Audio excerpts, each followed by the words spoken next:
서로를 향해 웃어주기로 해 기도해 그날 위해 때론 넘어지고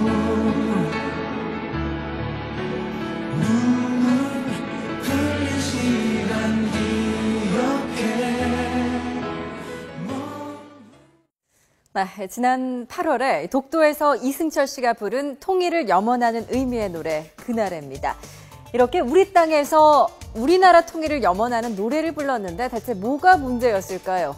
이승철 씨가 이틀 전에 일본에서 입국 거부를 당한 것을 두고 파장이 커지고 있습니다. 이승철 씨 당시 아내와 함께 일본 하네다 공항에서 4시간 동안 억류가 돼 있었다가 결국 입국 거부를 당했습니다. 일본 출입국 사무소 직원은 최근 언론에 나온 것 때문이다라고 말을 했다가 20년 전 대마초 사건 때문이라고 다시 말을 바꿨는데요. 그 이유가 석연치가 않습니다. 대마초 사건 이후에도 이승철 씨는 15차례나 일본을 다녀왔었고요. 또 2000년대 초반에는 현지에서 콘서트를 여는 등 어떤 활동도 지약을 받지 않았었습니다.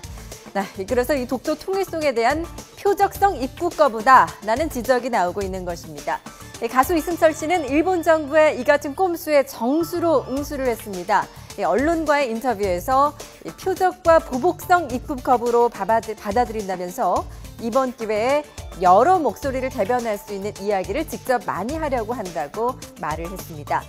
또 내 나라 내 땅에 대해 정당한 권리를 문제 삼았다면 굴복하지 않을 생각이라고도 밝혔습니다.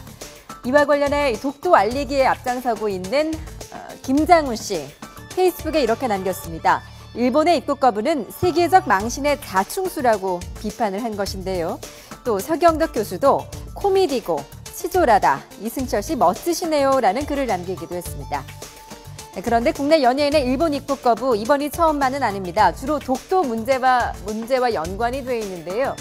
지난 1996년에는 독도는 우리 땅을 부른 가수 정광태 씨, 그리고 또 지난 2011년에는 일본 자민당 의원들의 독도 행위 좌절된 이후에 그룹 비스트와 CN블루가 입국을 거부당한 적이 있었습니다. 그리고 이것도 기억나시죠? 지난 2012년 독도 수영횡단 프로젝트에 참여했던 배우 송일국 씨가 일본에서 입국 거부 통보를 받기도 했었습니다. 당시의 사건을 한번 회상해 보도록 하겠습니다. 지난 2012년 8월 광복절을 앞두고 송일국 씨는 독도 수영 행사에 참가를 했습니다.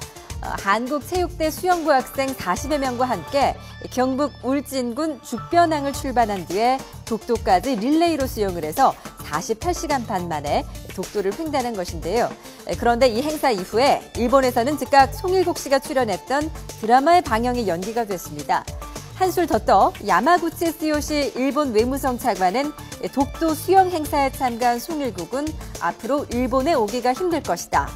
그것이 일본의 국민 감정이다라는 발언을 했습니다. 정부 부처 차관이 다른 나라 배우를 상대로 이 같은 보복성 발언을 한 것은 매우 이례적인 일이었는데요. 당시 송일국 씨는 SNS에 이런 글을 올렸습니다. 그냥 제 아들 이름이나 불러봅니다. 대한민국 만세. 송일국 씨의 새 쌍둥이 아이들의 이름이죠. 이렇게 불편한 심경을 토로를 했습니다. 그런데 이승철 씨, 이번에 또 이렇게 대응을 했습니다. 저도 송일국 씨의 삼둥이 이름을 불러봅니다. 대한민국 만세라고 말입니다. 국내 여론이 이렇게 들끓고 있는 가운데 우리 외교부가 오늘 심히 유감이라는 입장을 밝혔습니다. 직접 들어보시죠. 일본 측에서는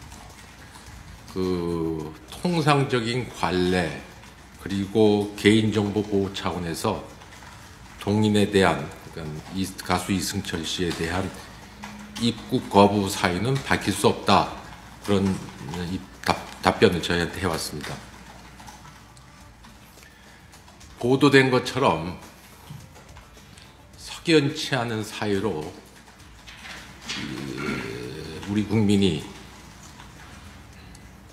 일본의 입국이 거절되었다 하면은 그것이 사실이라면은 심히 유감이라고 생각합니다. 네, 우리 정부가 일본 측에 해명을 요구했지만 일본 정부 측이 명확한 사유를 밝히지 않았다는 것인데요.